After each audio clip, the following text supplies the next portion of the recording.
You mean it's required to be the lead singer in a group like this to go to a finishing school? No, but they drive you to it. The reason why I went there is to see New York. I didn't pick it because of a college. It just, it was, somebody said, I'm going to Finch. Oh yeah, that's in New York. Fine, I'll go there.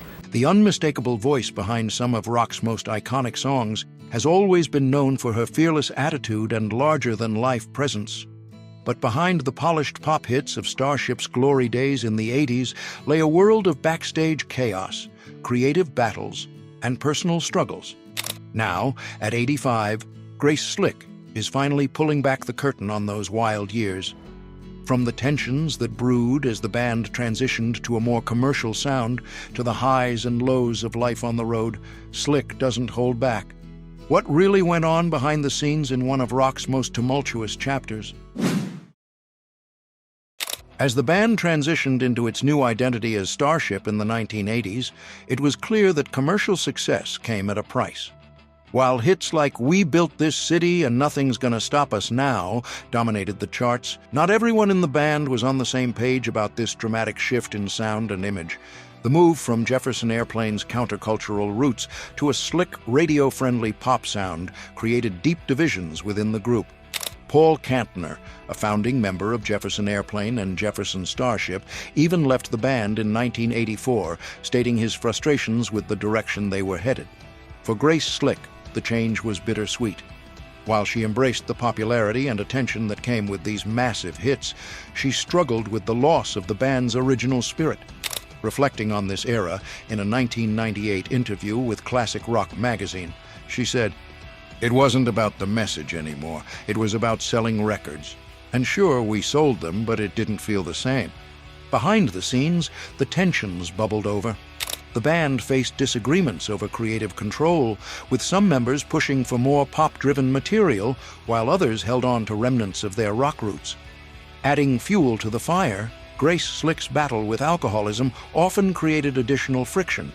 Known for her sharp tongue and unpredictable behavior, her struggles occasionally disrupted the band's cohesion. A particularly infamous incident occurred in Germany during the Jefferson Starship era, where Slick drunkenly insulted the crowd. While incidents like these tapered off during the Starship years, her unpredictable streak remained a challenge behind closed doors. Still, even amid the drama, the band managed to thrive commercially. But this period wasn't without lingering regret. Marty Balin, also a former Jefferson Airplane and Jefferson Starship member, once remarked to Rolling Stone that Starship's material felt like a betrayal of their roots, describing the experience as feeling like painting over a masterpiece with fluorescent paint. While Starship reached the peak of commercial success with smash hits dominating the airwaves, the internal dynamics of the band were beginning to fracture. The pressures of living up to the demands of fame, constant touring, and the relentless need to produce more chart-topping hits started to wear down the already fragile relationships within the group. Grace Slick, despite her undeniable stage presence, often found herself questioning the reality of the fame they achieved. In an interview with People magazine in 1988, Slick admitted, "We were playing the game, not making statements anymore. It felt like we were performers in a big Vegas act, not a band." These frustrations weren't isolated to her alone. Other members also struggled with the shift, as Starship had become more of a brand than a collaborative creative project. The sheer commercial pressures also led to burnout among the remaining members, with creativity taking a backseat to production deadlines. Much of the music during this time was heavily influenced by external producers and writers, leaving the band feeling more like hired performers than active contributors. Slick later described this experience in an interview with The Guardian in 2007, stating, "At some point, you're just going through the motions. The music was successful, but it wasn't personal anymore." Another significant factor affecting the band's unity was Slick's ongoing struggles with sobriety. Although she had reduced her erratic behaviors compared to the Jefferson Starship years, her past still lingered as a source of unease within the band. Her strong personality often clashed with younger members of the group who were less connected to the band's roots or its earlier creative philosophy. The dynamic took its toll on relationships, and Starship's unity was increasingly fractured as the 80s approached their end. In later reflections, Slick admitted that while she had no regrets about the Starship years, there was an emotional cost to pursuing mainstream success. In a 2015 interview with the Wall Street Journal, she said, "We did what we had to do to survive the times, but survival isn't the same as thriving." By 1988, Slick's dissatisfaction had reached its peak. She decided to leave the band after admitting that she no longer felt authentically represented by its music. Reflecting on her departure, she told Rolling Stone in 1992, "I was too old to be doing Nothing's Gonna Stop Us now. That wasn't me anymore." This marked the end of an era not just for her, but for Starship as a whole. The price of success for Starship wasn't just paid in compromises to their artistic identity, it was also felt deeply by those who lived through it. Fame, while intoxicating, had left the band strained and scattered, both emotionally and creatively. And for Grace Slick, the wild years of Starship were behind her, but not without leaving their mark. Starship's meteoric rise reflected the music industry's larger trends during the 80s, where the push for radio hits often overshadowed artistry.